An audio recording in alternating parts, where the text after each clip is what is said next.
행록 제1장 1절.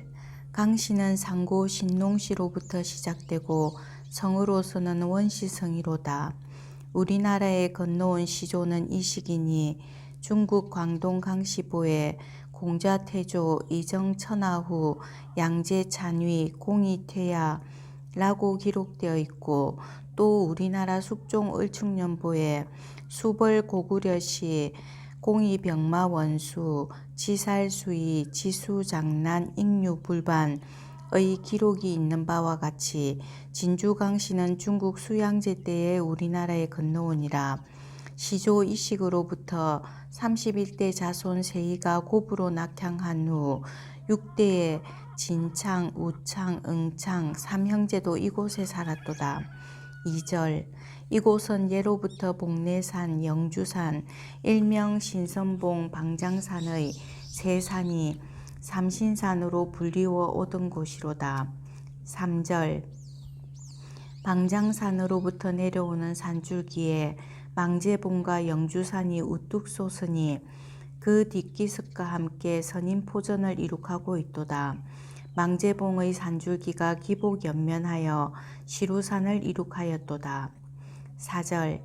이 시루산 동쪽들에 객망리가 있고 그 산 남쪽으로 뻗은 등판제 너머로 연촌, 강동, 배장골, 시목동, 유왕골, 필동 등이 있으며 그 앞들이 기름들이요. 그리고 이들의 북쪽에 있는 산줄기가 뻗친 앞들에 덕천사거리 마을이 있고, 여기서 이평에 이르는 고갯길을 넘으면 부정리가 있고 그 옆 골짜기가 쪽밭골리로다. 5절. 객망리의 강씨 종가인 진창어른부터 6대에 이르렀을 때 상제께서 탄강하셨으니 상제의 성은 강씨이요 존휘는 일순이고 자함은 사옥이시고 존호는 정산이시니라. 때는 신민년 9월 19일인즉 이조 고종 8년이며 단기로서는 4204년이고 서기로는 1871년 11월 1일이로다. 6절. 그리고 그 탄강하신 마을을 손바래기라고 부르며 당시에 전라도 고북군 우덕면 객망리라고 부르더니 지금은 정읍군 덕천면 신월리 세터로 고쳐 부르도다. 7절. 객망리는 상제께서 탄강하시기 이전에는 선망리라 하더니 후에는 객망리라 하고 상제께서 화천하신 뒤로는 신월리로 고쳐 부르고 오늘에 이르도다. 8절. 부친의 휘는 문회이며 자는 흥주이고 그는 범상의 우렁찬 음성을 가진 분으로서 그의 위엄은 인근 사람만이 아니라 동학의 의병들에게까지 떨쳤도다. 9절. 모친은 권씨이며 휘는 양득이니 이평면 서산리에 근친 가서 계시던 어느 날 꿈에 하늘이 남북으로 갈라지며 큰 불덩이가 몸을 덮으면서 천지가 밝아지는도다. 그 뒤에 태기가 있더니 10석 만에 상제께서 탄강하셨도다. 10절. 상제께서 탄강하실 때에 유달리 밝아지는 산실에 하늘로부터 두 선녀가 내려와서 아기 상제를 모시니 방안은 이상한 향기로 가득 차고 밝은 기운이 온 집을 둘러싸고 하늘에 뻗쳐 있었도다. 11절. 상제께서는 어려서부터 성품이 원만하시고 관우하시며 남달리 총명하셔서 무 사람들로부터 경대를 받으셨도다. 어리실 때부터 나무 심기를 즐기고 초목 하나 꺾지 아니하시고 지극히 작은 곤충도 해치지 않으실 만큼 호생의 덕이 두터우셨도다. 12절. 상제께서 7살 때에 어느 글방에 가셨는데 훈장으로부터 놀랄경의 운자를 받고 원보공지탁 대호공천경이라고 지으셨도다. 13절. 상제께서 글방에 다니실 때 훈장으로부터 들으신 것은 그 자리에서 깨우치시고 언제나 장원하셨도다. 하루는 이런 일이 있었도다. 훈장이 서동들의 부모의 미안함을 느껴 속으로 다음 서동에게 장원을 주려고 시험을 배웠으나 역시 상제께서 장원하셨던 바 이것은 상제께서 훈장의 속셈을 꿰뚫고 그로 하여금 문체와 글자를 분별치 못하게 하신 까닭이라고 하도다. 14절 상제께서 13살 되시던 어느 날 모친께서 짜놓은 모시배를 파시려고 이웃 사람 유드강과 함께 정읍장에 가셨도다. 그는 볼 일이 있어 가고 상제께서 잠시 다른 곳을 살피시는 사이에 옆에 놓았던 모시배가 없어진지라. 유더간이 곧 돌아와서 상제와 함께 온 장판을 찾아 헤매었으나 날이 저물어 찾지를 못한지라. 상제께서 더간의 귀가 권유를 물리치고 더간에게 일러 돌려보내고 그 길로 다음 날이 고창 장날임을 아시고 고창에 행하셨도다. 포목전을 두루 살피시는데 마침 이러신 모시배를 팔려 나온 자가 있는지라. 상제께서 다시 그것을 찾아 파시고 집에 돌아오셨도다. 15절 상제께서는 어렸을 때 남달리 장난을 즐기셨도다. 강연애와 강귀에는 기골이 장대하고 기력이 출중하여 가끔 상제님과 힘자랑을 하였느니라. 상제께서는 돌로 만든 맷돌 밑짝의 가운데 중새를 이에 물고 올리시니 주위에서 지켜보던 사람들은 놀라 넋을 잃고 멍하니 보고만 있더라. 때로는 마당에 서서 발로 지붕 처마 끝을 차기도 하고 때로는 한 손으로 용마름을 지붕 위로 던지기도 하고 때로는 발 뒤꿈치와 두 팔을 땅에 대고 떠있는 몸으로 장정 10여인으로 하여금 허리를 땅에 닿게 하였으나 장정들은 힘만 빠지고 상제의 허리는 흔들리지도 아니하니라. 어느 날 여럿이 상제와 장난하는데 상제께서 돌절구를 머리에 썼고 상모를 돌리듯이 하시더라고 김강문은 전하도다. 16절 상제께서 여러 글방으로 자주 드나드실 때 글씨의 청을 받으시면 반드시 글줄 끝마다 한두 자쯤 쓸만한 빈 곳을 남기고 써주셨도다. 17절 상제께서 부친이 정읍의 박 부자로부터 수백 냥의 빚독촉에 걱정으로 세월을 지내는 것을 아시고 부친에게 50냥을 청하여 박 부자의 집으로 찾아가서 갚으시고 그의 사숙에 모인 학동들과 사귀셨도다. 이때 훈장이 학동에게 시를 짓게 하니 상제께서 청하셔서 나군성시하시니 그 식격의 절묘에 훈장과 서동들이 크게 놀라니라. 박 부자도 심히 기이하게 여겨 집에 머물러 그 자질들과 함께 글 읽기를 청하는지라. 상제께서는 마지못해 며칠 머물다가 부친의 빚을 걱정하시니 그는 이에 감동되어 정서를 불사르고 채권을 탕감하였도다. 18절 상제께서 정해년 어느 날 외가에 행하셨도다. 어떤 술주정꾼이 까닭없이 상제께 욕설을 퍼붓도다. 그러나 상제께서 아무 대항도 하지 아니하시니 난데없이 큰 돌절구통이 떠와서 그의 머리 위를 덮어 씌우니 그는 절구통 속에 갇혀 벗어나지 못하니 상제께서 몸을 돌리시고 다른 곳으로 가셨도다. 19절 상제께서 송광사에 계실 때 중들이 상제를 무례하게 대하므로 상제께서 꾸짖으시기를 산속에 모여있는 이 요망한 무리들이 불법을 빙자하고 혹세무민하여 세간에 해독만 끼치고 있는 이 소굴을 뜯어버리리라 하시고 법당 기둥을 잡아당기시니 한자나 물러나니 그제야 온 중들이 달려와서 백배사제하였도다. 그 뒤에 물러난 법당 기둥을 원상대로 회복하려고 여러 번 수리하였으되 그 기둥은 꼼짝하지 않더라고 전하는도다. 20절 상제께서 가보년에 정남기의 집에 글방을 차리고 아우 영학과 이웃의 서동들을 모아서 그를 가르치시니 그 가르치심이 비범하여 모든 사람들로부터 칭송이 높았도다. 글방은 처남의 집이고 금국은 초처면 내주동에 있었도다. 21절 이해에 고부인 전봉준이 동학도를 모아 의병을 일으켜 시정에 반항하니 세상이 흉동되는지라.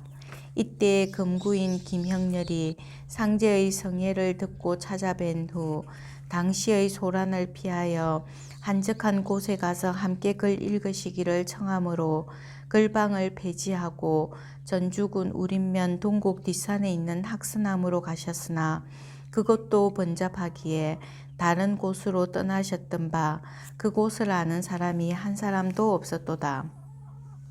22절 가보년 5월 어느 날 밤 상제께서 주무시고 계시는 중에 한 노인이 꿈에 나타나 나도 후천진인이라 천지현기와 세계대세를 비밀이 의논할 일이 있노라고 아뢰는도다.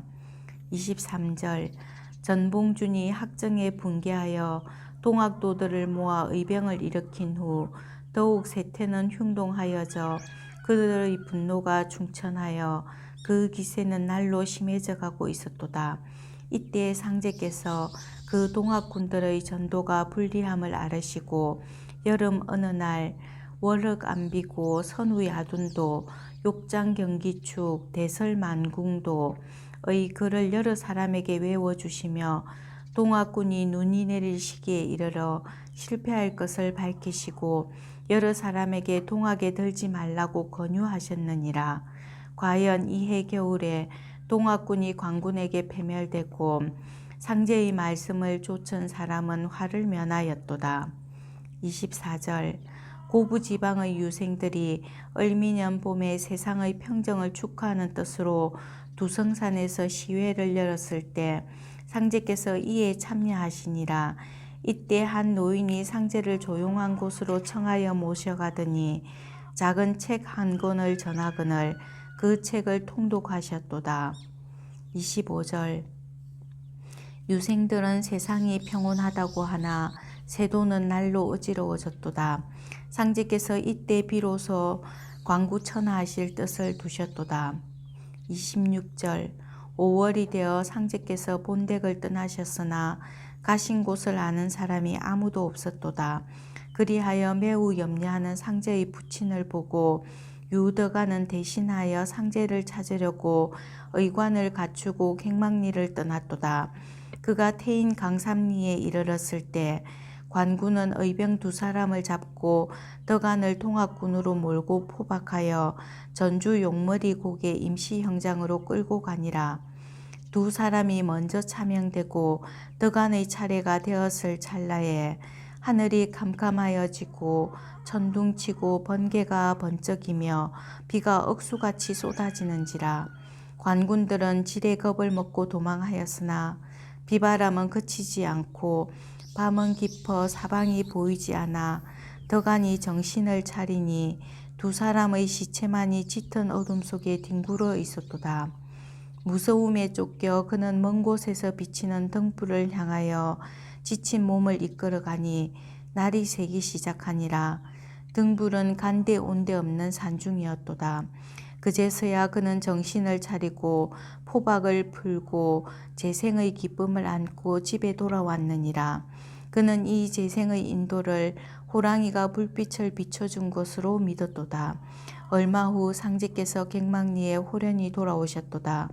상제께서 덕안을 보시고 험한 시국에 위급한 환경을 당하여 고통이 많았도다 말씀하며 위로하시니 그는 더욱 자신의 재생을 상제의 덕화라고 굳게 믿으며 재생의 감격을 되새기니라. 당신은 가릴 사이 없이 마구 죽이는 판국이었도다. 27절 상제께서 이민년 어느 날 김영렬과 함께 금산사 부근의 마을에 가서 계셨도다. 이 부근의 오동정에 살고 있던 김경안이란 사람이 기독교의 신약 전서를 가지고 있었던 바 상제께서 어느 날 김영렬에게 신약 전서 한 권을 구하게 하시니라. 그는 이러신 대로 그로부터 책을 빌려다 상제께 드렸더니 상제께서 그것을 불사르셨도다. 28절 그 후 어느 날 형렬은 상제를 모시고 오동정을 찾아 음식을 대접하였도다. 이 자리에 경안이 찾아와서 빌려준 신약 전서를 돌려달라고 말하기에 형렬이 우물쭈물하면서 딱한 표정만 짓고 앉아 있노라니 상제께서 가름하시면서 곧 돌려주리라 고 말씀하시니라. 마침 이때에 그곳을 한 붓장수가 지나가는지라. 상제께서 그를 불러들이고 음식을 권한 다음에 그 붓상자를 열어 보이라고 청하시니 그가 분부에 쫓으니라. 상제께서 그대는 예수를 믿지 아니하니 이 책은 소용이 없을 터이므로 나에게 줄 수 없느냐고 물으시니 그는 음식 대접을 받은 터이어서 기꺼이 응하는지라. 상제께서 그 책을 경환에게 돌려주시니 거기에 있던 사람들이 모두 어리둥절하였도다. 29절 상제의 신성하심이 하운동에도 알려졌도다. 이곳에 이 성경이란 자의 빅모가 살고 있었도다. 상제께서 주인을 찾고 그대의 아내가 49일 동안 정성을 들일 수 있느냐를 잘 상의하라 분부하시니라. 주인은 명을 받은 대로 아내와 상의하니 아내도 일찍부터 상제의 신성하심을 들은 바가 있어 굳게 결심하고 허락하니라. 상제께서 다시 주인에게 어김없는 다짐을 받게 하신 뒤에 공사를 보셨도다. 그 여인은 날마다 머리를 빗고 목욕 재개한 뒤에 떡 한 시루씩 쪄서 공사일에 준비하니라. 이렇게 여러 날을 거듭하니 아내가 심히 괴로워하여 불평을 품었도다. 이날 한 집 나무를 다 떼어도 떡이 익지 않아 아내가 매우 당황하여 어찌할 바를 모르고 있노라니 상제께서 주인을 불러 그대 아내는 성심이 풀려서 떡이 익지 않아 매우 걱정하고 있으니 내 앞에 와서 사과하게 하라. 나는 용서하고자 하나 신명들이 듣지 아니하는도다 고 이르시니라. 주인이 아내에게 이 분부를 전하니 아내가 깜짝 놀라면서 사랑방에 나와 상제께 사과하고 부엌에 들어가서 시루를 열어보니 떡이 잘 익어 있었도다. 부인은 이로부터 한결같이 정성을 들여 49일을 마치니 상제께서 친히 부엌에 들어가셔서 그 정성을 취하하심으로 부인은 정성의 부족을 송구히 여기니 상제께서 부인을 위로하고 그대의 성심이 신명에게 사무쳤으니 오색 체운이 달을 끼고 있는 그 증거를 보라고 하셨도다. 30절 상제께서 정업으로부터 진펄이나 논이나 가리지 않고 질러 오셨도다. 이것을 보고 류연애란 동리 사람이 길을 버려두고 그렇게 오시나이까 라고 말하니 상제께서 나는 일을 하느라고 바쁘건만 하시며 그대로 가시니라. 이 일로부터 수년이 지난 후에 그가 청량기사가 되어 신장로를 측정하게 되었는데 그 청량이 바로 상제께서 함부로 걸어가신 선이 되니라. 지금 덕천사거리에서 정업을 잇는 신장로가 바로 그 길이로다. 31절 김영렬은 상제를 모시고 있던 어느 날 상제께 진묵의 옛 일을 아뢰었도다. 전주 부중에 한 가난한 아전이 진묵과 친한 사이로서 하루는 진묵에게 가난을 벗어나는 방법을 물으니 진묵이 사옥 소리가 되라고 일러주니 아전은 이는 적은 직책이라 얻기가 쉬운 것이라고 말하고 자리를 떠났으나 그 후에 아전은 옥리가 되어 당시에 갇힌 관녀의 부호들을 극력으로 보살펴 주었나이다. 그들은 크게 감동하여 추록한 후에 옥리에게 물자로서 보답하였다 하나이다. 그리고 진묵은 밤마다 북두칠성을 하나씩 그 빛을 가두어 사람들에게 보이지 않게 하여 7일 만에 모두 숨겨버렸다 하나이다. 태사관이 이 변은 하늘이 재앙을 내리심이니 천하에 대사령을 내리시어 옥문을 열고 천의에 순종하사이다 하고 조정에 아뢰니 조정은 그것이 옳음을 알고 대사령을 내렸다 하나이다. 이 말을 상제께서 들으시고 말씀하시기를 진실로 그러하였으리라. 내가 이를 본받아 한 달 동안 칠성을 숨겨서 세상 사람들의 발견을 시험하리라 하시고 그날 밤부터 한 달 동안 칠성을 다 숨기시니 세상에서 칠성을 발견하는 자가 없었도다. 32절 상제께 김형렬이 고대의 명의는 지나가는 말로 사람을 가르치고 정확하게 일러주는 일이 없다고 하나이다. 고 여쭈니 상제께서 신뢰를 들어 말하라고 하심으로 그는 율곡이 이순신에게는 두률 천독을 이루고 이양복에게는 슬프지 않는 울음에 고춧가루를 싼 수건이 좋으리라고 일러주었을 뿐이고 임난에 쓰일 일을 이르지 아니하였나이다. 고 아뢰니라. 그의 말을 듣고 상제께서 그러하리라. 그런 영재가 있으면 나도 가르치리라고 말씀하셨도다. 33절 상제께서 일진회가 발족되던 때부터 관을 버리시고 삿갓을 쓰고 다니시며 속옷을 검은 것으로 외의를 흰 것으로 지어 입으셨도다. 저 일진회가 검은 옷을 입었으니 나도 검은 옷을 입노라 말씀하시고 문 밖에 나오셔서 하늘을 가리켜 말씀하시기를 구름의 안이 검고 밖이 흰 것은 나를 모형한 것이니라 하셨도다. 34절 상제께서 구리골을 떠나 익산에 이르시고 그곳에서 월요를 보내시다가 다시 회선동에 이르시니라. 이곳에 김보경이 살고 있었는데 그의 집 외당에 상제께서 계셨도다. 이때 그는 모친의 위독함을 상제께 아뢰니라. 이를 들으시고 상제께서 그에게 가라사대 오늘 밤은 명부사자가 병실에 침입하여 나의 사자의 빈틈을 타서 환자를 해할 것이니 병실을 비우지 말고 꼭 한 사람이 방을 지키면서 밤을 새우라 하시니라. 보경이 이르심을 쫓아 가족 한 사람씩 교대로 잠자지 않고 밤을 새우기로 하고 가족들을 단속하였느니라. 여러 날이 계속되매 식구들이 졸음에 못 이겨 상제의 이르심을 잊어갔도다.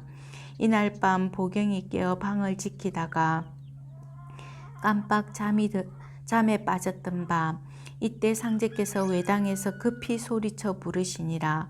그가 놀라 깨어보니 벌써 모친은 운명하여 있었도다.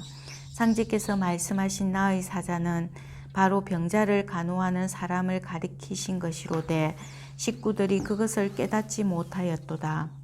35절 이날 밤에 갱막리 앞 달천리에 별안간 우레 같은 요란한 소리가 나자 오동팔의 집이 무너졌도다. 다행히 사람은 다치지 않았느니라. 그 후 얼마 지나 그가 무너진 집의 제목을 모아가지고 집을 세우기를 여러 번 되풀이하였으되 그때마다 집이 무너지는도다. 그는 부득이 술집을 거두고 움막을 치고 농사로 업을 바꿨느니라. 농사로 살아오던 어느 날에 면이 없는 사람이 와서 움막사려의 참상을 보고 손수 집을 한낮을 만에 세우고 흔적 없이 그대로 돌아가는지라. 사람들은 수십일 걸릴 일을 하루도 못되게 완성한 것에 크게 놀랐도다. 사람들은 이것이 상제께서 척은히 여기사 신장을 보내신 덕이라고 믿고 더욱 상제를 좇는도다. 36절 김형렬은 겨울의 추위 속에서도 상제를 모시고 있었도다. 그러던 어느 날 형렬이 상제의 말씀 끝에 전하는 말에 의하면 송시열은 천지의 전기를 타고난 사람이고 그가 있는 주택의 지붕에는 백설이 쌓이지 못하고 녹는다 하나이다 라고 아뢰니 상제께서 가라사대 진실로 그러하랴. 이제 나 있는 지붕을 살펴보라 하시니라. 형렬이 밖에 나가 살펴보니 일기가 차고 백설이 쌓였는데도 오직 계시는 그 지붕에 한 점의 눈도 없을 뿐 아니라 맑은 기운이 하늘에 뻗쳐 구름이 가리지 못하고 푸른 하늘에까지 통하니라. 그 후에도 살펴보면 언제나 상제께서 머무시는 곳에 구름이 가리지 못하는도다. 37절 금산사 청년암의 중 김현찬이 전부터 상제의 소문을 듣고 있던 차에 상제를 만나게 되어 명당을 원하니 상제께서 그에게 믿고 있으라고 이르셨도다. 그 후 그는 환속하여 화촉을 밝히고 아들을 얻었느니라. 그리고 김병욱이 또한 명당을 바람으로 상제께서 역시 믿고 있으라고 말씀하셨도다. 그 후 그도 바라던 아들을 얻었느니라.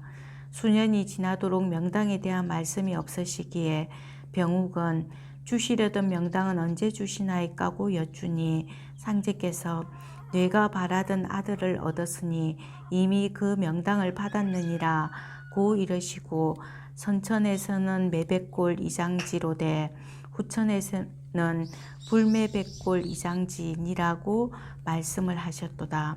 그 후 얼마 지나 현찬이 상제를 배웠고 명당을 주시기를 바람으로 상제께서 명당을 써서 이미 발음되었나니라고 말씀이 계셨도다. 38절 어느 때인지 분명치 않으나 상제께서 이런 말씀을 하신 때가 있느니라. 고부에 나보다 학렬이 높은 친족들이 계시는도다. 내가 그들을 대할 때에 반드시 학렬을 쫓아 말하게 되느니라. 이것은 윤리상 전통이라. 무슨 관계가 있으리오만 모든 신명은 그들의 불경한 은사를 옳지 않게 여기고 반드시 죄로 인정하느니라. 나는 이것을 어렵게 생각하여 친족과의 왕래를 적게 하느니라 하셨도다.